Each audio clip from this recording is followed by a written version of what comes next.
നമുക്കിന്ന് കൊച്ചിക്കാരുടെ കട്ട്ലേറ്റ് ഉണ്ടാക്കി വയ്ക്കാമല്ലോ. സംഭവം ഒരു മസ്റ്റ് ട്രൈ ഐറ്റം തന്നെയാണ്. വളരെ സിമ്പിളുമാണ് ഉണ്ടാക്കാൻ. അതിന് വേണ്ടിയിട്ട് നമുക്ക് കുറച്ച് വെളിച്ചെണ്ണയിൽ ആവശ്യത്തിന് സവാള, ആവശ്യത്തിന് ഉപ്പ്, ഗരം മസാല, മഞ്ഞൾപ്പൊടി, പിന്നെ പച്ചമുളക്, വെളുത്തുള്ളി, ഇഞ്ചി പേസ്റ്റ് ഇട്ട് നല്ല രീതിക്ക് മിക്സപ്പ് ചെയ്തെടുക്കുക. മിക്സായി വരുമ്പോഴേക്കും നമുക്ക് അടിച്ച് വെച്ച് നമ്മുടെ ചിക്കൻ അതിലോട്ട് ഇട്ട് കൊടുക്കാം. ചിക്കൻ ഇട്ട ശേഷം നമുക്ക് കുറച്ച് മല്ലിയിലയും കൂടി ഇട്ട് അതൊന്ന് സെറ്റായി വരുമ്പോഴേക്കും നമ്മുടെ അടിച്ച് വെച്ച പൊട്ടറ്റോ കൂടി നമുക്ക് അതിലോട്ട് ആഡ് ചെയ്ത് കൊടുക്കാം. അപ്പോൾ ഇതൊന്ന് നല്ല രീതിക്ക് സെറ്റായി കഴിഞ്ഞ് കഴിഞ്ഞാൽ നമ്മുടെ കട്ട്ലേറ്റിനുള്ള നമ്മുടെ മസാല ഇവിടെ സെറ്റാണ്.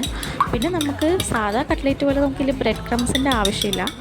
നമ്മൾ നേരെ തന്നെ നമ്മുടെ എഗ്ഗിലോട്ട് ചെന്ന് ഡിപ്പ് ചെയ്തിട്ട് പൊരിക്കുകയാണ് ചെയ്യുന്നത്. പൊരിച്ച് വരുമ്പോൾ എന്താ പറയുക, സംഭവം ഒരു മാറാല പോലെയൊക്കെ ആയിരിക്കും ഇരിക്കുന്നത്. പക്ഷേ പൊരിച്ച് സാധനം വരുമ്പോൾ സംഭവം സെറ്റാണ് കേട്ടോ. എന്തായാലും എല്ലാവരും നല്ല രീതിക്ക് മസ്റ്റ് ട്രൈ ചെയ്യുക. എൻ്റെ ചാനൽ ഒന്ന് സബ്സ്ക്രൈബ് ചെയ്യുക. അപ്പോൾ ടാറ്റാ.